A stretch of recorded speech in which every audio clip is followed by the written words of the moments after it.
السلام عليكم ورحمة الله وبركاته. وعليكم السلام ورحمة الله وبركاته. أعوذ بالله من الشيطان الرجيم.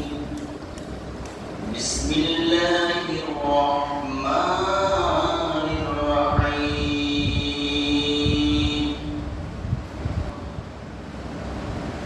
عن عمران بن حسين أن رسول الله صلى الله عليه وسلم قال في هذه الأمة حسن ونصر وكذب شقوى رسول من المسلمين. يا رسول الله ومتى ذلك؟ قال إذا ظهرت البينات جهرت البينات والمعازف والشريبات الخمور. صدق الله العظيم. الحمد لله رب العالمين والصلاة والسلام على رسوله الكريم. উপস্থিত আমার প্রিয় মুসলমানবৃন্দ, আমি আপনাদের মাঝে পবিত্র হাদিস থেকে অর্থাৎ আল্লাহর বাণী আপনাদের সামনে প্রচার করতে মহান শাসনে একটি পবিত্র বাণী আপনাদের সামনে পেশ করলাম। আজকে মূলত আলোচ্য বিষয় হবে যে বিপদ আপদ বালা মুসিবত কখন আসে, এই হাদিসের মাধ্যমে তা আমরা জানতে পারব। আমি শুরুতেই মহান আল্লাহ তাআলার শুকরিয়া আদায় করে দিই। আমরা সকলে বলি আলহামদুলিল্লাহ। মহান সুবহানাহু কি দরুদ সবাই বলি সাল্লাল্লাহু আলাইহি ওয়াসাল্লাম। আমাদের সামনে পথটা একটা আল্লাহ পথ তথা নবী রাসূলের পথ, আর একটা হচ্ছে কি শয়তানের পথ। নবী রাসূলের পথে চলতে যারা চলেন, যারা এই পথে থাকেন, আল্লাহ তাদেরকে ভালোবাসেন এবং পরকালে তাদের জন্য জান্নাত পুরস্কার দেবে, বলে সুবহানাল্লাহ। অন্যদিকে যারা বাতিলের পক্ষে থাকে, শয়তানের পক্ষে থাকে, তাদের জন্য আল্লাহ এই দুনিয়াতে লাঞ্ছনা, অপমানিত এবং পরকালে তাদের জন্য কি রয়েছে? ভয়াবহ শাস্তি রয়েছে। তাকে হাদিসের ভিতর হযরত ইমরান ইবনে হুসাইন রাদিয়াল্লাহু আনহু বর্ণনা করেন, তিনি মহানবী সাল্লাল্লাহু আলাইহি সাল্লাম থেকে এই হাদিসটা শ্রবণ করেছেন। এই উম্মতের মধ্যে যে ভূমিধস হয়, মানুষের চেহারা বিকৃতি হয়, অনেক সময় পাথর বৃষ্টি হয়, অনাবৃষ্টি হয়। এইগুলো যে ঘটে, মানুষ যখন সীমালঙ্ঘন করে ফেলে, আল্লাহকে ভুলে যে যেমন কি হয়, অভ্রষ্ট হয়ে যায়, তখন আল্লাহর পক্ষ থেকে বিভিন্ন আযাব গজব এসে যায়। তখন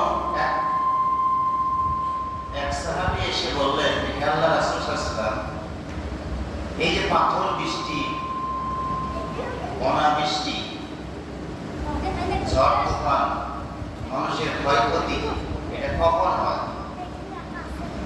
তখন মহানবী সাল্লাল্লাহু আলাইহি ওয়াসাল্লাম বললেন যে যখন সমাজের ভেতর নর্তকীরা গান, বাদ্য, উদ্যাপ নৃত্য করবে, আর ব্যাপকভাবে যখন মদ পান ছুঁয়ে যাবে, অর্থাৎ মদের প্রসারতা বৃদ্ধি পাবে। তাহলে এই হাদিসের মূল কথা হচ্ছে কি, আল্লাহ রাসূল সাল্লাল্লাহু আলাইহি ওয়াসাল্লাম বললেন, যখন সমাজের ভিতর নর্তকীরা গান গাইবে, বাদ্যযন্ত্র সহ এবং নৃত্য করবে এবং ব্যাপকভাবে মদের প্রচলন বৃদ্ধি পাবে, তখন এই আযাবগুলো এসে যাবে। অন্য একটা হাদিসে এসেছে, রাসূল সাল্লাল্লাহু আলাইহি সাল্লাম বলেছেন যে আমার উম্মতের ভিতর 15টি গুনাহ অভ্যস্ত হয়ে যাবে, তখন তাদের উপর আল্লাহর গজব এসে যাবে, নেমে আসবে। সাহাবী কিরাম নিবেদন করলেন, হে আল্লাহর রাসূল সাল্লাল্লাহু আলাইহি ওয়াসাল্লাম, সেইগুলো কি কি? যে যখন এই যে আযাবগুলো আসবে, আল্লাহ রাসূল সাল্লাল্লাহু আলাইহি ওয়াসাল্লাম বললেন যে আমার উম্মতের উপর 15টি গজব আসবে, যখন এই সমাজের ভিতর উপরোক্ত কাজগুলো যখন দেখা যাবে। আমরা সবাই মনোযোগী হই, কথাগুলো খুব গুরুত্বপূর্ণ। যে নবী যখন বললেন যে 15টি আযাব আসবে, মানুষ যখন নর্তকী করে, যে সকল নারীরা নর্তকী করে, গান বাদ্য করে, অশ্লীল বেহায়া করে, সমাজের ভিতরে যখন মদ বৃদ্ধি পেয়ে যায়, মদের প্রচলন যখন বেশি হয়ে যায়, তখন এই আযাবগুলো কি করে? এসে যায়। এক নম্বর কি? যখন জিহাদের ময়দান থেকে যারা জিহাদের মাঠে যারা অংশগ্রহণ করেছে, তারা করে জিহাদকে বাদ দিয়ে যখন গনিমতের মাল মনে করা হয়, অর্থাৎ জিহাদের ময়দানে যে মালামাল পাওয়া যায়, অস্ত্রপাতি পাওয়া যায়, খাদ্য পাওয়া যায়, বিভিন্ন দ্রব্য পাওয়া যায়, তারা কি করে? এইগুলা নিয়ে তারা ব্যস্ত থাকে। এটাও কি একটা গজবের লক্ষণ। 2 নম্বর, আমানতকে যখন তারা জরিমানা করবে, আমানতকে তারা যখন জরিমানা করবে, তার ব্যাখ্যা হলো যে আপনার কাছে টাকা পয়সা রাখছে অথবা কোনো ধন সম্পদ রাখছে, যখন এটা কি করে? আত্মসাৎ করবে, গোপন করবে, অস্বীকার করবে, তখন এই পাথর বৃষ্টি, অনাবৃষ্টি, ঝড় তুফান, বিভিন্ন কি গজব আসতে থাকে। 3 নম্বর, যখন সমাজের লোকেরা যাকাতকে জরিমানা মনে করে, তাহলে যাকাত দেওয়া হচ্ছে খরচ, আল্লাহ তাআলা কর্তৃক আদেশ। যেমন কোন ব্যক্তির কাছে যদি নিসাব পরিমাণ সম্পদ থাকে, বছর শেষে তাকে নির্ধারিত একটা অংশ আল্লাহ রাস্তায় কি করে? অথবা ইসলামের পথে দান করতে হবে। তাহলে এই যে যাকাতকে যারা জরিমানা মনে করবে, যে না যাকাত দিলে আমার সম্পদ কমে যাবে, কৃপণতা করলো, তখন এই আযাবগুলো এসে যাবে। 4 নম্বর, লোকেরা যখন মায়ের অবাধ্য হবে, সন্তান মায়ের কথা শুনবে না, মায়ের কথা শুনবে না, তারা অন্যের কথা শুনবে। তাহলে নিজের মা যে আদেশ করে যে কোনো কথাবার্তা, সে কথাকে সে গুরুত্ব দেবে না। আল্লাহ নবী এটাও বলেছে, যখন সন্তানরা কি করে? মায়ের অবাধ্য হবে। 5 নম্বর, স্বামী যখন তার স্ত্রীকে আনুগত্য করবে, যে স্বামী তার স্ত্রীকে পরিচালনা করবে, অন্যদিকে স্ত্রী তার স্বামীকে পরিচালনা করবে, তাহলে এটাও কি গজবের লক্ষণ। 6 নম্বর, বাবাকে তারা পর মনে করবে, নিজের আপন বাবাকে পর মনে করে অন্য যে কি করে? ধর্ম বাবা বানাবে, ধর্ম মা বানাবে, অন্যদের সাথে বেশি সম্পর্ক করবে, তাহলে এটাও কি গজবের লক্ষণ। নিজের বন্ধুকে তারা কি করবে?